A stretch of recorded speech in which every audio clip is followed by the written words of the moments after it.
এবার কিভাবে আমরা আড়াআড়ি গুণ করে করতে পারি সেটা আপনাদেরকে দেখাই। প্রশ্ন ছিল নিচের কোন সংখ্যাটি ছোট। এখন এই দেখেন, এই উপর নিচে গুণ হবে, আমি বুঝাচ্ছি। এই তীর চিহ্ন যদি তীর চিহ্ন কোন দিকে আছে? উপর দিকে। তীর চিহ্ন যদি উপর দিকে থাকে তাহলে আমাদের এই পাশে আমরা 2 11 22, তাহলে এই পাশে বসবে।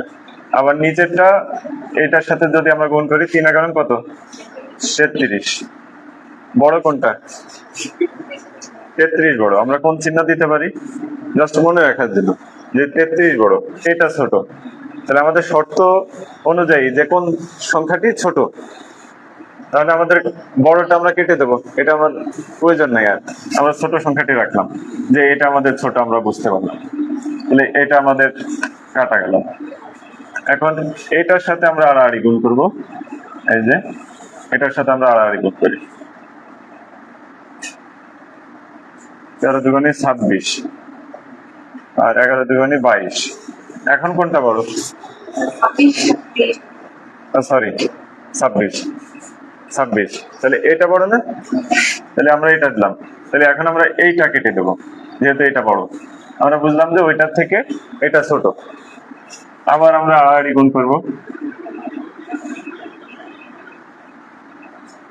8 দুগুণে 16, 3 13 39।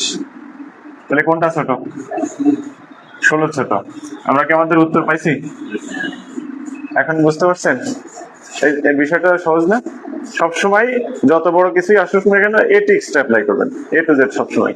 তাহলে দেখবেন যে আর কোনো ঝামেলা হবে না। সময় কিন্তু এটা ভুল করেন না যে এটা যোগ করে অনেক সময় কিন্তু হতে পারে যে এই পাশে আপনি মান বসাই দিলেন যে যেটা হবে, কিন্তু এটা সবসময় এই আড়াআড়ি গুণ করলে যার সাথে গুণ করবেন এই উপরের মানটা যে পাশে আছে সেই পাশে রাখবেন। এটা কিন্তু খুব সেন্সিটিভ, এটা ভুল হয়।